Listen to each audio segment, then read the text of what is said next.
Hi netizen, good morning. For today's video guys, we're gonna do workout here in my room and samahan niyo ko guys sa aking fitness day dahil matagal na akong hindi nakapag-workout. So back to fitness. Let's go! So magka-count lang tayo guys ng 1 minute. Kung baguhan ka pa lang, you start 30 counting or 15 counting para hindi kayo mahirapan sa inyong pag-start fitness. Ganyan talaga guys, pag mga baguhan pa tayo, makaramdam tayo ng little bit pain. Parang hindi tayo kayo makagalaw kinabukasan. Hindi naman siya super na hindi makagalaw. Makagalaw pa rin pero that you feel little bit pain. Muscle pain, I mean. Ganyan talaga guys. So anyway, counting is the key. Para hindi kayo malito sa inyong ginagawa. Like halimbawa, 30 counting left and 30 counting right. Para hindi kayo magkalituhan sa inyong ginagawa. Depende na sa inyo kung kaya nyo naman 1 minute to 2 minutes. Nasa inyo na yan guys. Kasi kayo naman nag-workout at kayo nagdadala sa inyong sarili how to move, how to continue the step-by-step counting, ganun. Kasi sa akin guys, matagal akong hindi nakapag-workout ay alam ko na yung ginagawa. But sometimes I feel little bit muscle pain kasi may gagawin din tayo na kakaibang galawan. So yun naman, my body or siya guys, na-immune siya sa ganung galawan kasi ang workout guys, ulit-ulit lang naman yan siya ginagawa.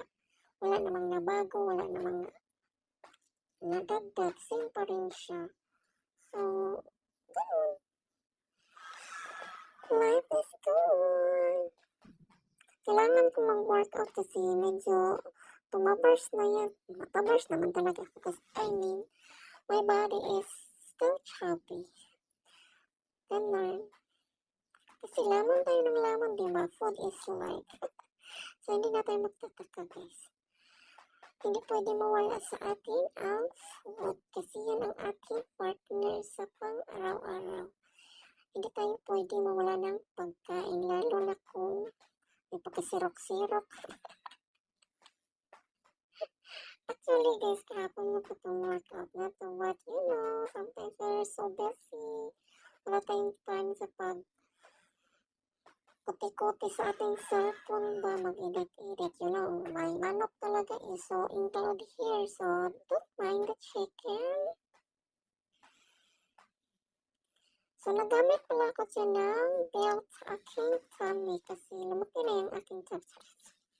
Hindi naman siya super laki guys. Meron talaga ang aking belly guys. Pag kumain tayo ng marami, ayan talagang unang lalaki. Alangan. Ano pa nga ba? Alangan lalaki yung puwet natin. Hindi.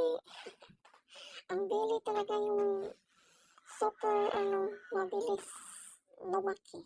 Kasi dyan pumapasok ang ating mga kinakain. So kung tamad ka naman mag-workout guys, you can avoid na lang like drinking everyday soda, drink any sweet, eating sweet like that, and kailangan nyo i-maintain nyo yan.